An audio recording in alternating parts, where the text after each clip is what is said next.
President Trump has big plans for opportunity zones legislation in 2025. It's all part of his broader tax cuts agenda for his second term in the White House.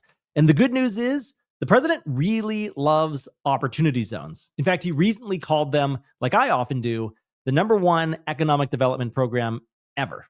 Take a listen. Opportunity zones. It's probably the number one economic development project ever in our country. And I want to give Senator Tim Scott the credit for it. Today's episode is a replay of a live panel that I hosted at OZ Pitch Day on March 6, 2025. And in this panel discussion, we cover several topics, including the importance of the Opportunity Zones policy to the Trump White House, the timeline of best and worst case scenarios for when we may see OZ legislation signed into law by the president, potential obstacles that Congress will have to overcome, the top ideas for reforming and improving opportunity zones, and what exactly an extension or a renewal or even possible permanence of the OZ program will actually look like. All of this and more next on the Opportunity Zones podcast.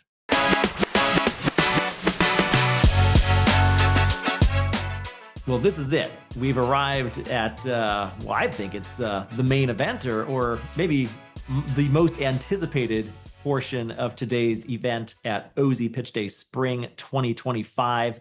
This is our panel discussion, Trump's Opportunity Zone plans for 2025. We're going to be discussing legislation, tax legislation in the House and Senate, how the White House is supporting it, and what it all means for opportunity zones. I'm going to be joined in a moment here by Emily Lavery. She's joining us from Fulcrum Public Affairs. She's the senior vice president there. And also Peter Lawrence, the director of public policy and government relations at Novogradac and Company, two of my favorite Washington insiders. I think Peter's actually joining us from California this afternoon, though. But let me bring both of those two up on the stage right now. Emily, we'll start with you. How are you? I'm great, Jimmy. Thank you so much for having me on. It's great to be back. As you mentioned, I'm over at Fulcrum Public Affairs, so I'm a multi-client federal lobbyist focusing primarily on tax issues. So it's certainly a busy time. And prior to that, I worked for Senator Tim Scott for about 7 years, which is how I got my experience in the opportunity zone space before going private sector over to AllianceBernstein and working in private investment for a few years as well. So happy to kick it over to Peter. Hi, thanks, Emily, and thanks, Jimmy, for having me. I greatly appreciate it. I'm the Chief Public Policy Officer at Novogradac, and we are a nationwide accounting and consulting firm that specializes in affordable housing, community development, historic preservation, and clean energy incentives. And as such, I work to coordinate the firm's practice areas with the key federal agencies in Congress. And we have been an early supporter, even before the legislation was enacted, working with EIG when we were drafting. We had an Opportunity Zone working group established before the legislation was enacted to help advise Congress on how to draft the legislation. And then, of course, we worked with Treasury on all the various regulations and guidance. And we continue to have a lot of great stakeholders involved, in our working group, including you, Jimmy. Greatly appreciate your participation and look forward to working with everyone on this webinar to get the incentive made a permanent part of the tax code. Well, that's what we're here to do today. We're here to try to spur support for that. And, this is a federal tax policy, right? And so it needs to be extended because it's currently scheduled to sunset after 2026. I want to spend just a couple minutes just describing the very basics. The Opportunity Zones policy was enacted in 2017 as part of the Tax Cuts and Jobs Act. Only an act of Congress can save opportunity zones essentially from expiring at the end of 2026. We are on our way to doing that. The Republican Party wants to pass meaningful tax legislation sometime this year. Just 1 week ago, the House did pass their 2025 budget resolution that called for $4.5 trillion in tax cuts over 10 years. That is potentially paving the way for tax legislation later this year during this session of Congress. Some topics for discussion. We're going to be talking about How do opportunity zones get extended and renewed? What mechanism is that going to happen? What does it mean if opportunity zones get extended? What do we mean by that? What does it mean if opportunity zones get renewed? What do we mean by that? Is there a chance that opportunity zones can be made permanent? What's the likelihood? What's the timeline? Are there any congressional deadlines looming? And then, we're going to wrap up today with a little bit of a call to action to all of you, what you can do to help move the ball forward on getting this amazing tax policy renewed. But just to start us off really quickly, and by the way, I'm so honored to be joined by these two guests today, Emily and Peter. I mean, we talk about early adopters of opportunity zones. I talk about some investors and some fund managers and sponsors who may have been on the ground moving investment projects forward in 2018 or 2019. These two predate all that stuff. They were literally working on opportunity zones before opportunity zones even existed, both of these and their teams. So, but to start us off, and Peter, I think I'll turn to you first, just like very basically, how do opportunity zones get extended and renewed? What's the mechanism for that in simple, plain English? Well, there needs to be a piece of tax legislation to address the opportunity. It is a tax, it's part of the tax code, and the part of Congress that has jurisdiction over the tax code is the House Ways and Means Committee and the Senate Finance Committee. And they need to act on it under current law. In essence, the incentive will cease to be able to get new investment past December 31st, 2026. So we do need to have Congress act. Fortunately, I think this Congress and this White House is very, very much in favor of the opportunity zone incentive. They're extremely motivated to take action. That doesn't mean it's absolutely 100% guaranteed, but I would say the chances are very good. And want to encourage, however, everyone on this webinar to reach out to their member of Congress to urge them to take action. There are a lot of competing things that Congress is trying to do in this very one big, beautiful bill. And so advocacy is always important. It's always valuable to help push the process forward. But and I will say tax legislation is kind of a little different from other ones. So those of you who know Schoolhouse Rock, tax legislation is slightly different than the Schoolhouse Rock way of doing things. There typically aren't just one single subject, like just the opportunity zone bill on its own is not typically considered. It's usually packaged with a variety of different tax provisions together.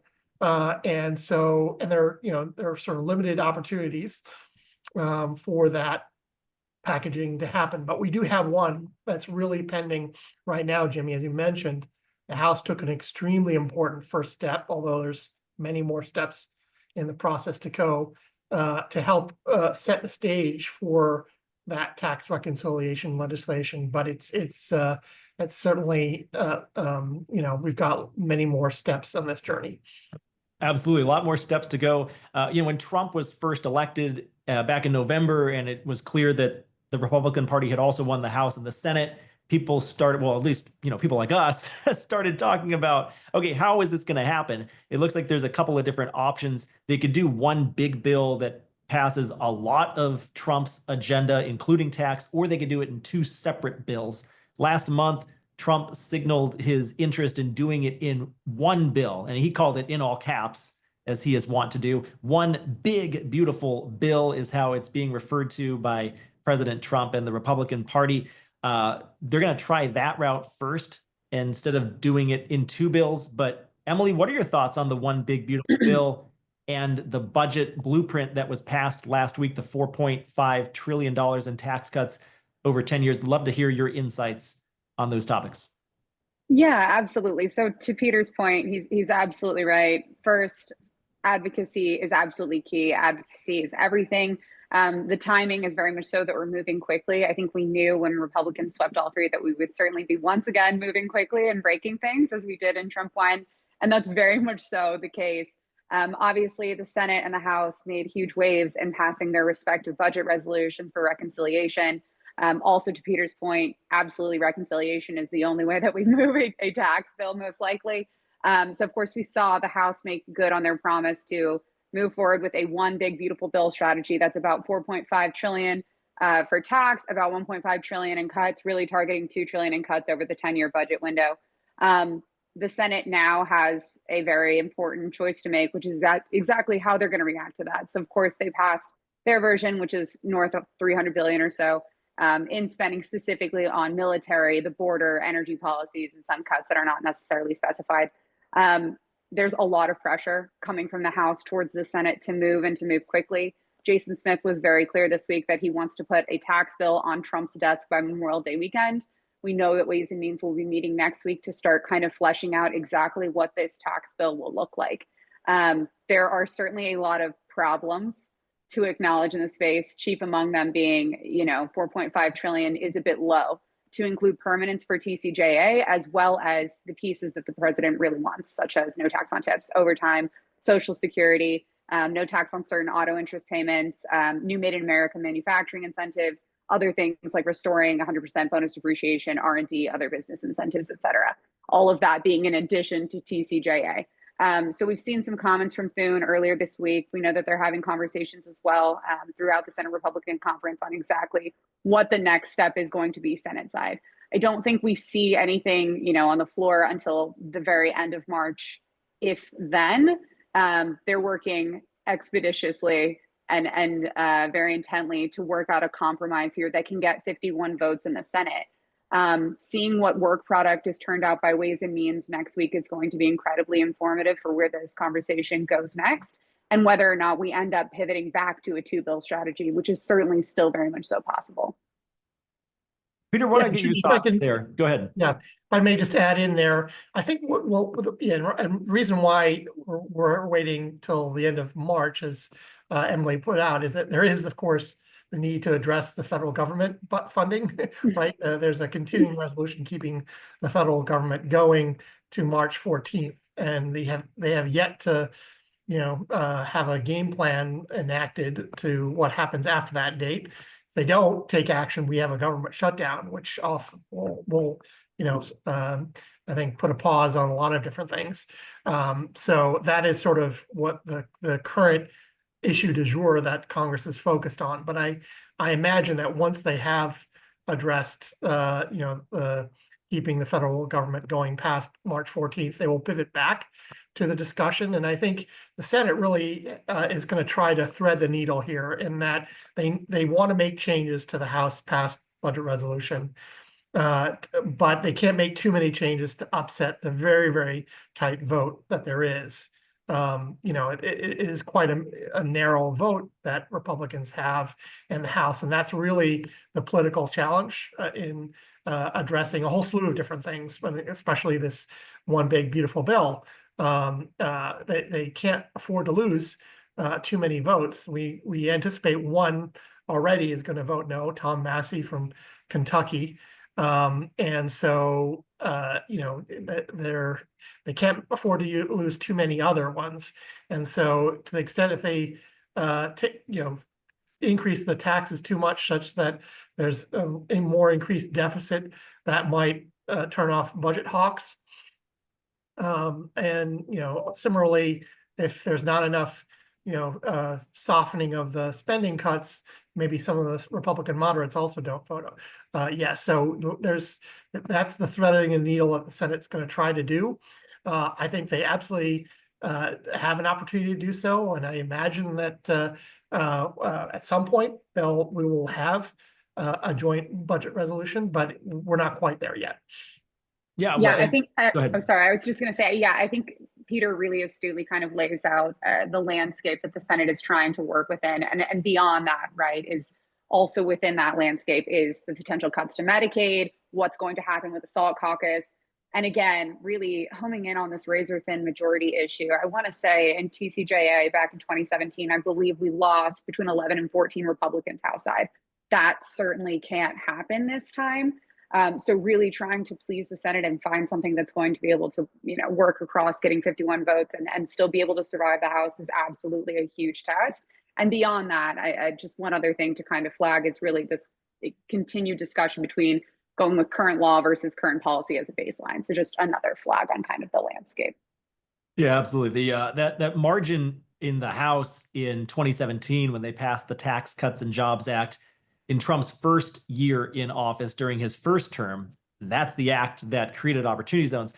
Pretty big margin in the House that they had to work with. So a lot of flexibility. Right now, as of right now, the majority in the House is 218 to 214. It actually just changed yesterday. Unfortunately, there was a death in the House. One of the representatives from Texas passed away just yesterday, so create another vacancy. There might be a Republican vacancy pretty soon as well. But anyways, depending on when you're looking, how you're counting, it's like a 2 or 3 or 4 seat majority only for the Republican Party at the moment. So very narrow.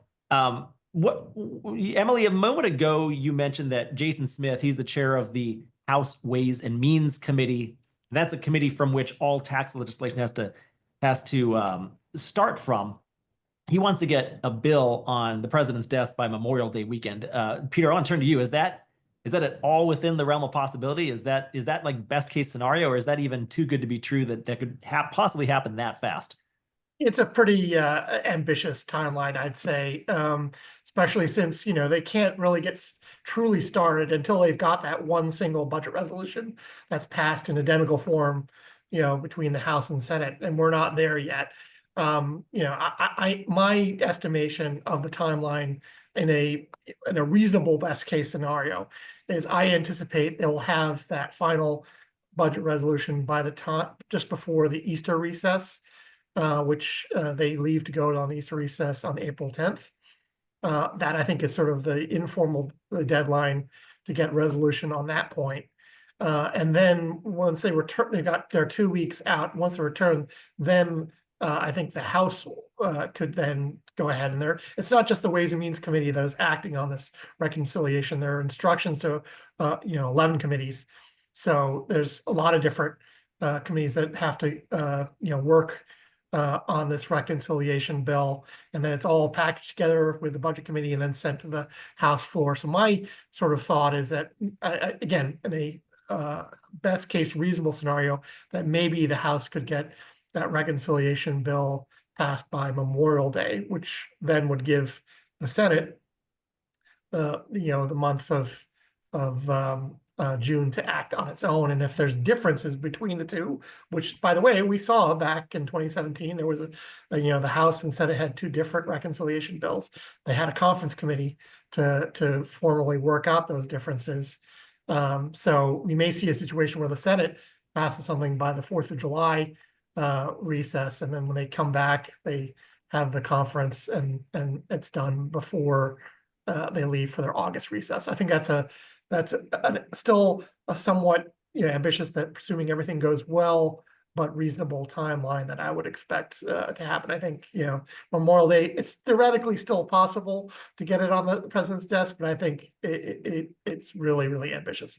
Well, I love that ambitious deadline. Help whip everybody into shape on the House side, even if it's maybe a little bit outside of the realm of possibility. But I think what you're saying, Peter, is best case scenario, if this one big beautiful bill does progress, and if the House and the Senate are able to work together under a best case scenario, we're looking at probably last week of July, prior to the August recess, for this tax legislation, and actually the whole one big beautiful bill, the Trump's main agenda, including tax legislation, including TCJA and opportunity zones, getting signed into law by the president before August 1, possibly. Is that right? Do I have that correct?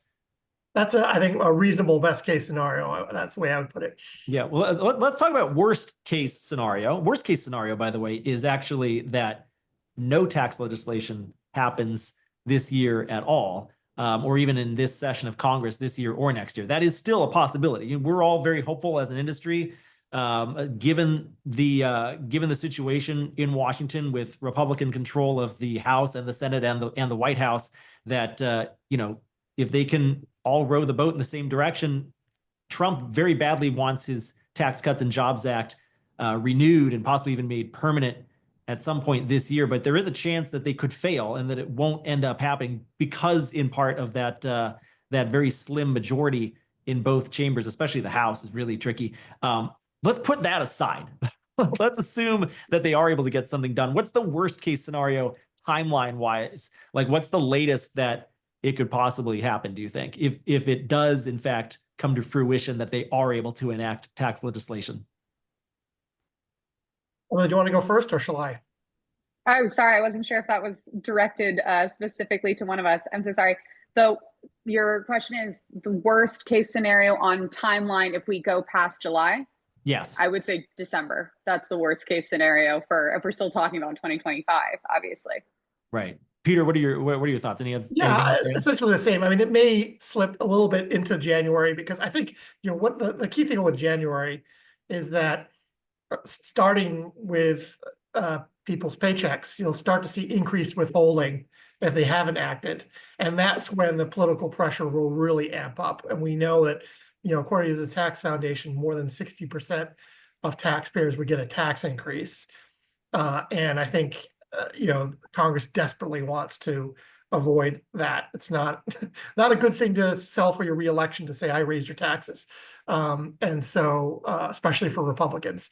So I think definitely, I imagine they'll try, if necessary, to do it before the holidays. But if for whatever reason there's a last minute snafu, I think January would be the absolute sort of last time to before the window sort of closes. Good. Yeah. Go ahead, Emily. No, I was just going to say, to Peter's point, I mean, the threat of this is significant and certainly very real and looming, particularly at a time when you still have 40 million Americans living in poverty and reeling from the previous 4 years. The pressures politically to get this done cannot be overstated. So again, I think December very much so is a worst case scenario, but I do have a very difficult time. That's not to say it's impossible. Seeing this slip into 2026.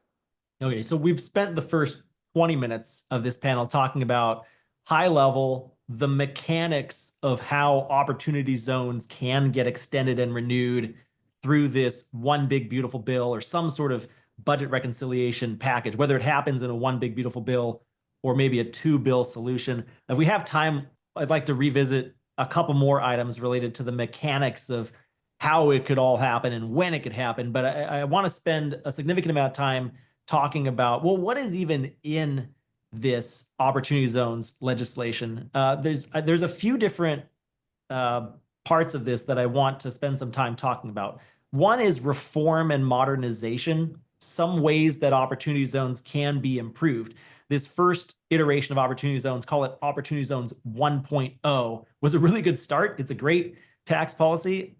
I love it. You love it. Everybody here pretty much loves it, but it can be improved, right? There's some obvious ways it can be improved. So we'll talk about that. I also want to talk about two main things that the industry is asking for. One of them is an extension of this current iteration of opportunity zones, say from 2026 to 2028, right? And then the second thing that the industry would really like is a renewal of opportunity zones. So not just extending the current iteration, but rolling out a brand new slate of census tracts that are designated as opportunity zones. Call it Opportunity Zones 2.0. Emily, I want to turn to you first, give you a chance to respond first to this. What are we talking about exactly here? High level extension versus renewal, and what's in each one approximately, just to start us off. Yeah, I think at the end of the day, the number one most important thing for opportunity zones to see in any tax reconciliation package is at a very minimum an extension. Permanence would be absolutely fantastic. I think when we start kind of dial into what else may be necessary to enhance the incentive further, to make it more powerful, to make it more dynamic, to make it more useful and efficient, there's a long list of things that we can kind of dive into there. I think a very good starting place would be the Bipartisan Opportunity Zones Transparency Extension and Improvement Act, which I wrote for Senator Tim Scott, but is a bipartisan bill. That really kind of covers the full gamut of what we viewed as being highly necessary. So reinstating and expanding reporting requirements, obviously that 2-year extension, which to be fair, at the time that it was introduced was quite a bit farther away from 2026 than we are today. So noting some of the timing disparities there, enabling fund-to-fund investments, as well as the creation of a community dynamism fund to allow for TA, as well as spurring certain types of investments. And then beyond that, ending and replacing certain zones that may not have necessarily met the definition or original intent or spirit of the incentive to be redesignated and reselected by governors. Good. And Peter, I've shared this letter a few times with my audience in a few different forums, but the Novogradac company, your employer, and their Opportunity Zones Working Group, which you alluded to in your introduction, recently submitted a letter. Actually, I guess it was a few months ago because it wasn't the Trump administration. It was the Trump transition team, I think. Correct me if I'm wrong there. Maybe it was the administration post January 20, with a series of recommendations of what that working group is looking for in terms of getting opportunity zones extended and renewed. Can you talk about what's in that, just at a high level, some of the top level bullet points of what the industry, what your working group in particular is looking for in getting opportunity zones reformed? Absolutely, Jimmy. And there's sort of three main components of and it was submitted before the administration was fully in place. It's not an unusual practice to have letters sent to transition teams as they're beginning to formulate what their priorities are. And we've been working on the working group, working with a wide variety of industry stakeholders from a variety of different perspectives on a consensus set of packages of improvements. And I think the way we look at it is there are some short-term legislative recommendations, which are very much informed by the legislation Emily referenced, as well as longer-term ones, which are focused on permanence of the incentive. And then we also have a set of regulatory changes as well, which are entirely in the control of the administration, don't have to get buy-in from Congress, and still could be very helpful changes as well. And so we're working on all three angles on that front. The short term really does recognize the fact that even if we are able to get permanence for the incentive going forward, we're going to want to be able to have some sort of continuation past December of 2026. And so I think we want to be able to have the certainty, because we have all the rules in place right now under the 1.0 regime, if you could, so to speak, and we don't want to have a transition time where there's not, people are holding their investment dollars because there's just uncertainty on what to do. So that's why we have the short term, which are focused on allowing the funds of funds investing, promoting more investment in rural communities, extending the deadline past 2026. But on the longer term, I think one of the things we've learned from our experience is that there were some zones which I think were done in good intent, that neighboring census tracts to key areas of focus that were included that perhaps weren't the best, and that I think many in Congress are thinking there's going to be a slight tightening of the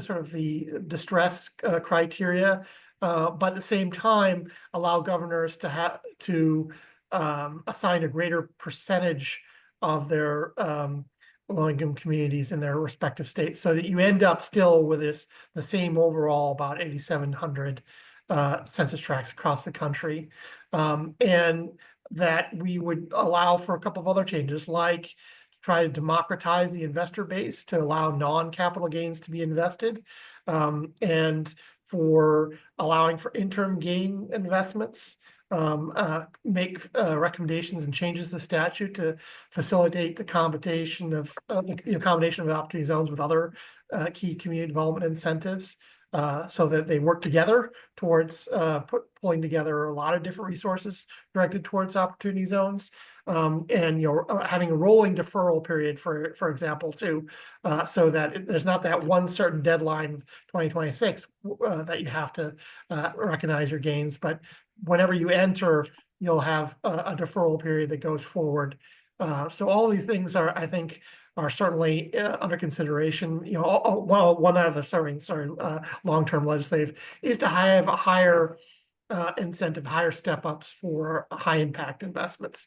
There are some investments where having that higher step-up would make the those investments more financially feasible. And for certain things like affordable housing is one where I think there's a general recognition that there's a housing crisis in the country, and the opportunity zones, according to our survey, we've documented 200,000 rental homes that have been financed. We estimate that's probably a third of what actually has taken place. So there's been a lot of great market rate and workforce housing that's been financed, but we want to try to get more even more deeply targeted housing finance with opportunity zones. And then, again, on the regulation front, there are a lot of series of changes that could be made to help facilitate operating investments, operating business investments, facilitate a lot of different types of investments that we think some of the regulations that were enacted before, really we knew how opportunity zones were going to be truly deployed in the marketplace, and have been a bit of a barrier to certain types of investments. We're going to look to work with the administration to change those regulations. Great recap there, Peter. Thank you. And again, I did just post a link to that letter. It goes into much more detail about what Peter just touched on what the Novogradac Opportunity Zone Working Group is asking for. They submitted that letter to the Trump administration just a few months back, right before the inauguration, before his administration took office. A couple things in that letter I want to ask you about in a moment, Peter, but I want to turn to Emily to get her response to everything that was just mentioned in that last response. Emily? Yeah, no, I totally agree with some of the principles that Peter laid out. And again, certainly have seen, the nexus and origin points of those in legislation over the years. And again, I think that's just really, really due in part to a fantastic group of influencers coming in from the stakeholder space and really being highly engaged and incredibly helpful and having really positive relationships there with legislators and regulators alike. That being said, just a couple of things to flag. Obviously, if we do see any changes, improvements, reforms, et cetera, to opportunity zones, I certainly want folks to be listening to this call to be aware that regulatory engagement post-tax reform on all things implementation is something that they should be aware of as part of a longer term strategy in their advocacy efforts. Beyond that, just a bit of context on the ordinary income inclusion piece. That was originally considered when, again, way back when in the early aughts, when opportunity zones were first kind of considered. It ended up not working out because of a scoring problem. However, there's a lot of energy around that idea in particular. I think it would be fantastic to see and would obviously go a long way to democratize the incentive further. The last thing I will flag, however, is on our LIC definition and is on really the idea of sunsetting and renewing and selecting new zones. One thing that we found in the writing of the reform legislation, which of course goes after and when I say handful, I mean less than 1% of all opportunity zones that were designated have even a remote issue with this. On the whole, the governors did a fantastic job selecting and designating opportunity zones in an incredibly short amount of time, to be clear. However, I think one part of the equation that is problematic is the reality that our census tracts just simply do not perfectly delineate poverty or needy communities from one another, right? The LIC definition, low-income community definition from the New Markets Tax Credit does a really good job of trying to home in on the best practices and best path forward to target certain communities. However, it's not a perfect solution. So again, as we move forward, I think one of the most important pieces of OZ was empowering governors who know their backyards and know their communities best to really play an outsized role because of the lack of the ability for our incentives to perfectly delineate areas ripe for need based on census tract alone. And when we started peeling back the layers of some of these places that allegedly had high median family incomes or higher or lower poverty rates, we would find that at the same time, you would find within those same census tracts, certain parts of the communities that median family incomes were a fraction of the whole, or that had incredibly high child poverty rates or incredibly high senior poverty rates, and so on and so forth. And so again, it really does become difficult when we start looking for the art of the perfect in census tract designation. Certainly doesn't mean that there isn't, a need to try. But really just kind of homing in on some of the difficulties and the technical issues that we face when we talk about sunsetting and redesignating zones. Very good. I'm glad you touched upon that ordinary income idea. That's one of the most common questions I get. I still get it to this day. People ask me, okay, I understand if I have non-gains dollars or after-tax dollars or dollars from savings, essentially, something that's not a gain, I can put it into an OZ fund, and I understand I won't get the deferral, I won't get the basis step up, but can I at least take advantage of the 10-year step up to fair market value at disposition? And unfortunately, the answer is no. And I think it'd be a great idea. And I agree with you, Emily, there's a lot of energy around that concept of allowing ordinary income or after-tax dollars to participate in this program. But I have also heard from you and from others that it might just end up scoring too high. Peter, what's your response to that? Do you think that's likely that that'll be included in one of the reforms of opportunity zones, or will it be left by the wayside just because it will end up costing too much? Well, certainly I would say that if you decide to apply all three of those benefits, the deferral, the basis step up, and the post 10-year tax-free treatment, having all non-capital gain income get those three benefits, that would probably score very, very high and make it very difficult to be included.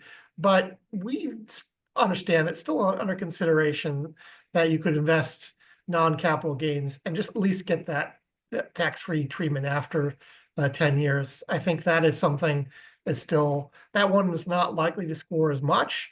And so I think it's certainly possible, not a given by any stretch of the imagination. And again, here's where advocacy is crucial, right? But certainly I think is in the realm of possibility. Okay, well, that's good to know. And then, we've been talking about putting regulation aside. Peter, your letter talks about, just legislatively speaking, these near-term solutions, an extension, and these longer-term solutions, a renewal and potential permanence of opportunity zones. I know that's a Senate priority for the Republican Senates. Is they don't just want to extend the Tax Cuts and Jobs Act, they want to enshrine it, they want to make it permanent. What do you think we're going to get here at the end of the day? Are we going to get just an extension, or are we going to get, is it possible we get not an extension, given that we're so close to that deferral date? Maybe we'll just get a renewal. I heard Mike Novogradac mention that possibility on his podcast with Jason Watkins of your firm, Novogradac, just a few weeks back. Maybe they would just skip the extension, go straight to renewal. Or do you think we're going to get both? Do you think we'll get an extension and a renewal? What do you think is most likely? Peter, I'll turn to you first, and we'll get Emily to respond as well. I think there's very much a chance to get both, to be honest. As long, I think, as if there is a tax reconciliation bill, especially this one big beautiful bill, if they're able to get that vote in the Senate and the House together on that to unlock, and that they take it up, that one big beautiful bill, and that one big beautiful bill passes, I think it's definitely a possibility. One thing to keep in mind is, to the extent you have programmatic changes, is going to take some time for Treasury to write new regulations. I mean, when they created the incentive in the first place, right? It was December of 2017 when it was enacted, and we didn't get all of the regulations until December of 2019, 2 years. So, I imagine it may not be as the need to take as much time of 2 years, that you took to create the whole regulations from whole cloth. But certainly, if you're doing new things like interim gains, allowing non-capital gains, changing the zones, there's going to be various regulations that need to be drafted, and that's, I think, the case for why you need sort of an interim step of an extension as well, because you don't want to be in a situation where there's suddenly a halt to all activity in this, because the old 1.0 is expired, and 2.0 hasn't yet been fully drafted in regulations. So that is, I think, the argument to have a both and approach in here. And plus, the other thing also we're trying to be careful with, we don't want the situation to be that folks wait to hold on to their dollars to wait for 2.0. We want to be able to continue to have the investment flow under 1.0 rules, and that's why an extension will be important until you get to that point as well. So I think both are possible, and we're going to be working to try to get both things possible. The one thing I just do want to hasten, because I think we haven't really touched on that yet, Jimmy, but just to remind folks, I know reporting is a key priority, a bipartisan priority to happen, but given that we're likely to get this enacted through reconciliation, it means that we're probably, unfortunately, not going to be able to have that, and that reporting requirement will have to wait till there is a tax bill considered under regular order sometime in the future, because that's something I know a lot of people want to see, and it would be helpful. We strongly believe in it, because we think, well, if we have the data, we can actually refute some of the mischaracterizations that you sometimes hear in the media of it. And so we desperately want to have it, the data that we know is going to be positive to report, but that may have to wait until some later opportunity to be enacted. Yeah, I'll come back to that in a moment. I think it was important that you touched on, we kind of would like to get both, because we don't want someone triggers a capital gain, let's say toward the end of 2026. Maybe they don't trigger that gain, or maybe they decide to hold on to their capital and just wait for the next program. And I don't want to see, none of us want to see projects from this 1.0 OZ program getting stranded close to the finish line because they're just not able to complete their capital raise, because people end up deferring until the following year or the following program. But yeah, so hopefully we do get both. Emily, I wanted to get your response there, and any other insights that you have on the topic of extension versus renewal, or possibly both in this tax bill. Yeah, well, I mean, a couple things. First things first, I totally agree with Peter. Reporting is highly unlikely to hitch a ride in reconciliation. It suffered the bird bath last time. I think that would absolutely happen again, which is unfortunate. That being said, I mean, after we get reconciliation done, there's generally efforts around a technical corrections package. At some point, that would be an appropriate vehicle to hopefully attach something like reporting legislation. That being said, we also know the administration is going to be as helpful as possible here as they were in 2017 through 2020, be it through expanded forms, be it through extensive reporting to the extent that they are able. Obviously, there are some legislative requirements there that make it just impossible for them to go quite as far as we would like them to. That being said, it's also important that they're being asked to do those things, which is, again, where advocacy comes in. I totally agree. I think that both extension and renewal are highly possible. Again, the name of the game there is advocacy, and making sure that folks are being loud and proud about the A, importance of the incentive, and B, how they're utilizing it, and C, how it's impacting members at home, both in their districts and statewide. Regional investments are also important to take note of, especially for a lot of these tight races coming up in 2026. On the inclusion of non-capital gains, I do think that's highly possible. And let's be clear, there's a lot of ways to sort of turn the dials to make it more score efficient. And then I think kind of just beyond that, right, we know that there's a huge amount of support coming from the White House on this. We saw that in Trump's comments at the Black History Month event very, very recently, which was fantastic to see. I think we were hoping for a big mention in the joint address earlier this week. We're still holding out some hope for that. But again, dialing into advocacy efforts here, I mean, that's going to be the name of the game for not only the balance of this year, but then also shifting into implementing regs. Yeah, I was a little disappointed his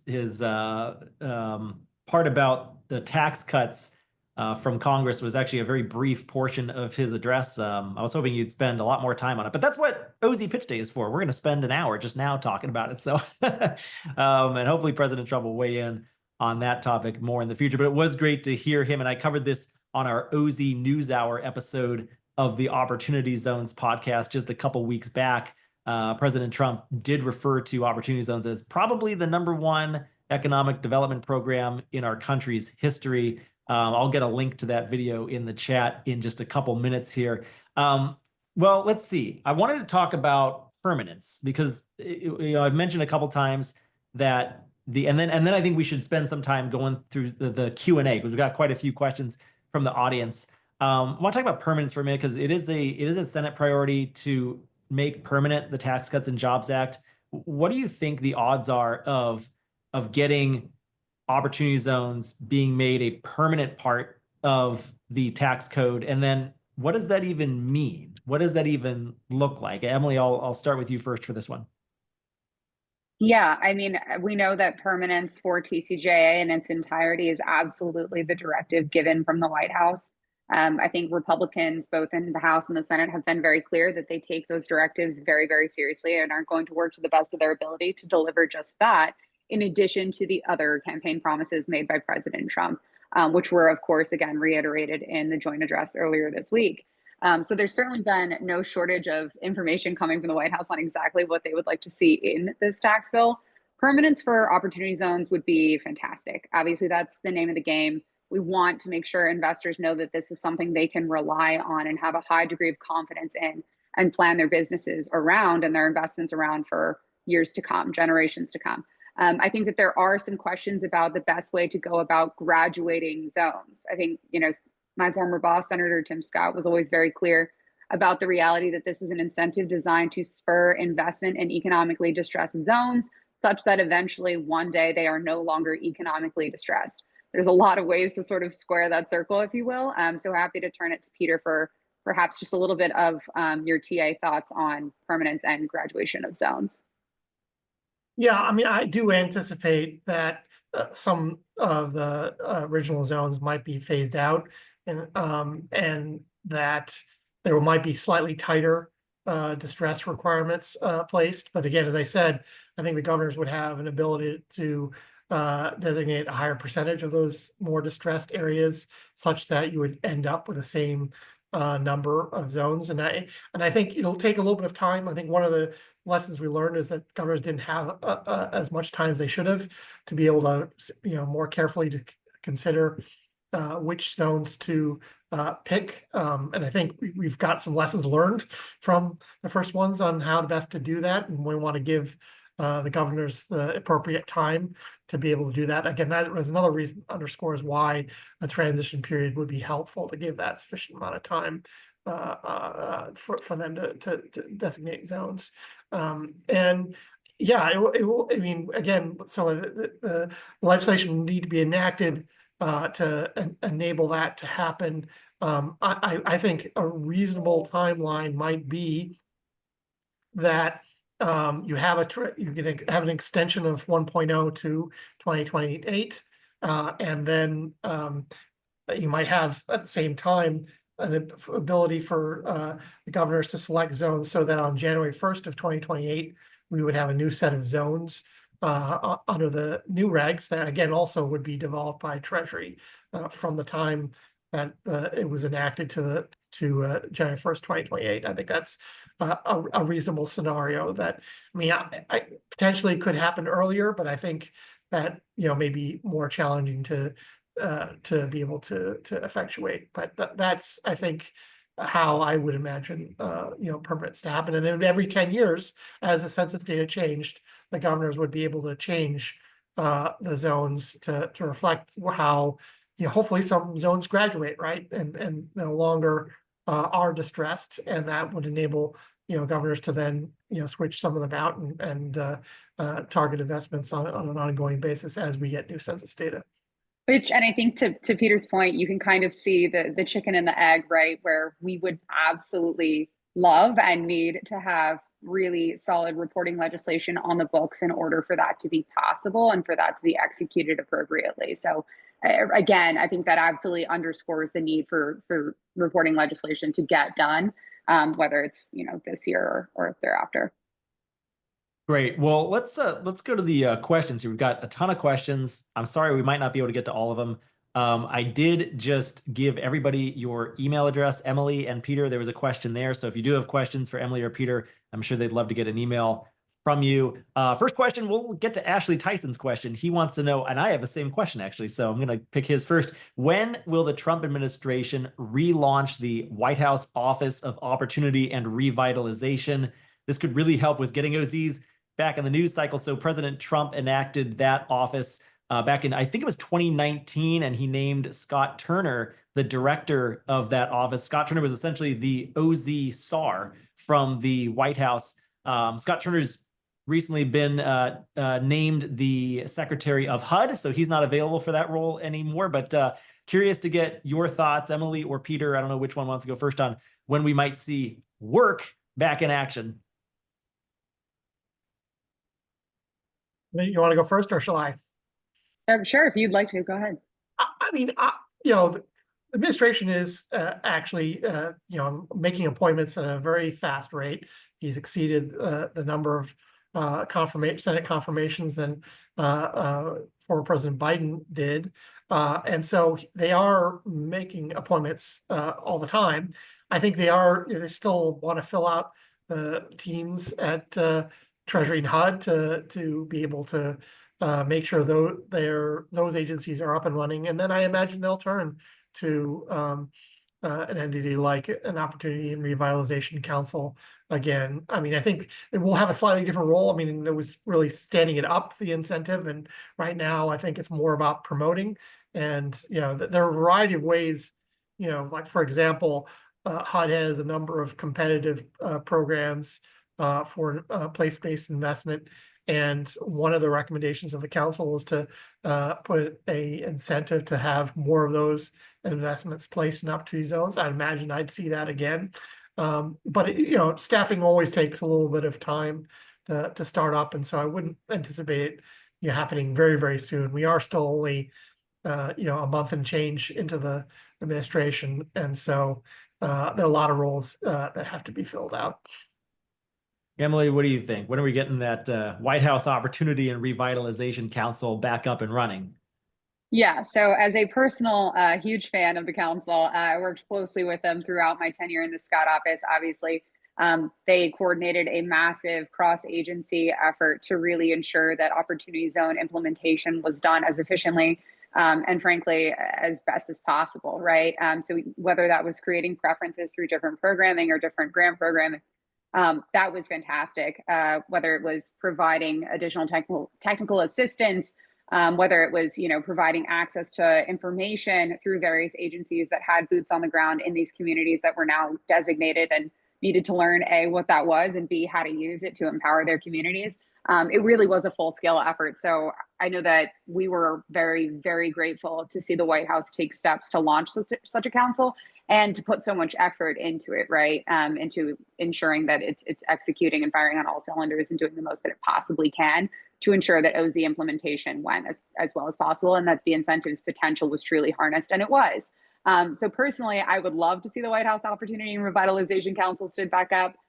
To Peter's point, they're laser focused right now on staffing up at these agencies and within the White House.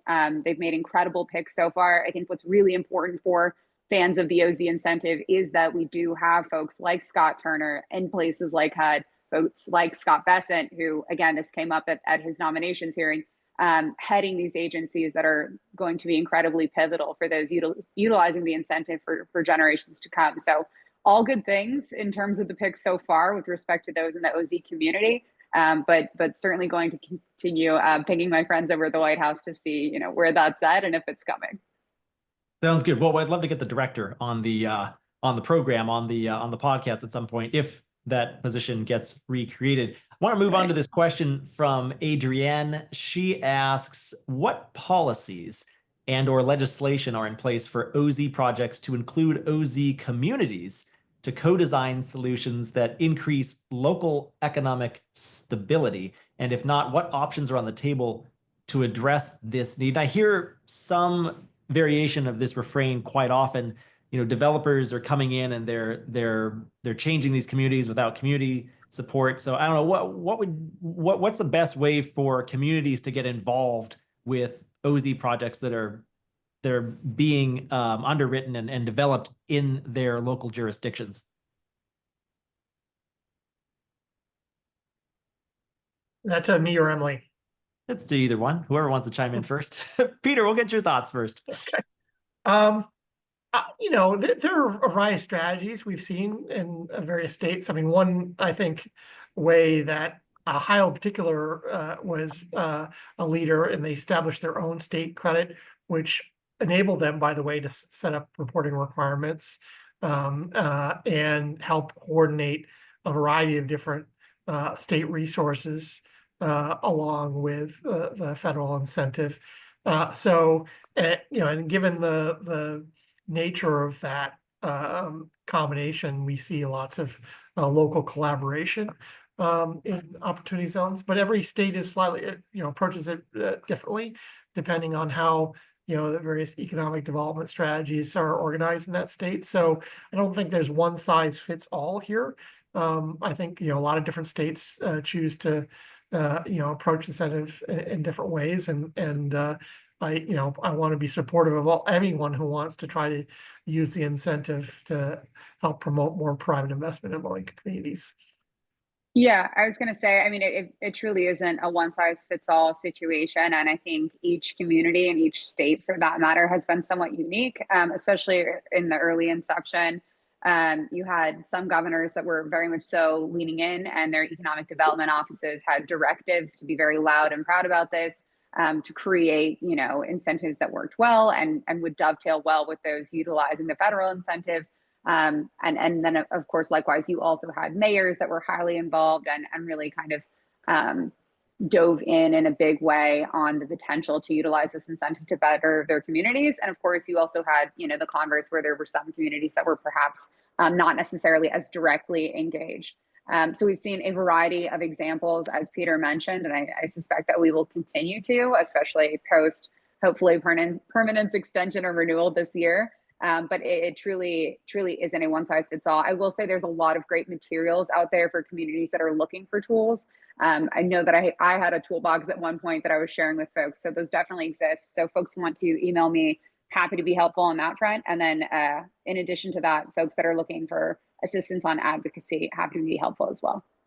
Great. We're going over time, but we got a couple more questions. We'll get to like maybe one or two more questions, and then I'll cut everybody loose and we'll move along with the programming for today's event. We got a few more sessions left to get to. We're cutting into my time right now because I'm the next presenter, so that's fine. I want to make sure we get all these questions answered, or a few more of them answered at least. Rhonda asks, can you explain the feeder funds and fund of funds model in more details? I'll just see if I can attack this one. In the original language of, I forget if it was statutory or regulatory, a qualified opportunity fund cannot deploy capital directly into another qualified opportunity fund.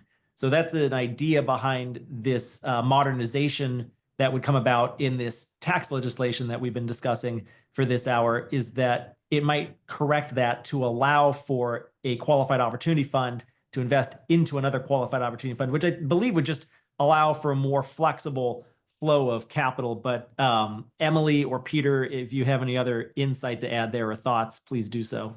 No, sorry, Peter, go ahead. No, you go ahead. It's fine. No, that's exactly right. Right. So the existing rules in the books require that funds go directly into qualified opportunities of business property, whether that's a business or real estate. This would essentially allow for qualified opportunity funds to invest into other qualified opportunity funds. The thinking being that this would enable smaller dollar investments to have greater access to funding. So again, with respect to being able to pair community need with investment opportunities, with actually locating and finding investors for a fund, that can certainly be a Herculean effort. The idea behind creating feeder funds is that it would empower smaller funds to be able to create enticing deals for larger, well-established funds, and therefore create greater access to capital in the OZ space. Go ahead, Peter. Yeah, the only thing I would add, exactly agree with you entirely, Emily. But I think this would be very helpful to trying to promote more investment in rural opportunity zones. That's one of the challenges we've seen. While Absolutely. there's a fair amount of opportunity zones designated by governors in rural areas, it hasn't attracted the same level of proportionate investment. And I think having that, feeder fund or fund of funds model would enable a lot more investment to flow to rural areas. And I know that's a huge priority of House Ways and Means Committee Chairman Jason Smith. So that's why we're modestly, optimistic that will be included. Perfect. Well, we're out of time, but I do want to give each of you one more minute, just some closing remarks and a call to action to our audience. If they're interested in getting involved or learning more, what should they do? What's the number one action that somebody in our audience can take if they want to see this Opportunity Zones tax policy extended and renewed at some point this year? Peter, we'll start with you. Yeah, well, we definitely, advocacy is so important. It's really crucial. Some of the best practices of advocacy are not happening in Washington, D.C., where Emily and I are, but actually back in their home districts. So you have an investment that you recently closed or did open as if it's a property. Bring your member of Congress to see it, because seeing is believing. And I know there's lots of support for it, but you want to move support to actually being a champion and to push for the various improvements. And you can't assume that's just going to happen on its own. Advocacy is so important to do that. So if you can show, I was able to get this investment, I would be able to do a lot more in these type of investments if you make these changes, and you have that member of Congress there in their home district seeing what's been done so far.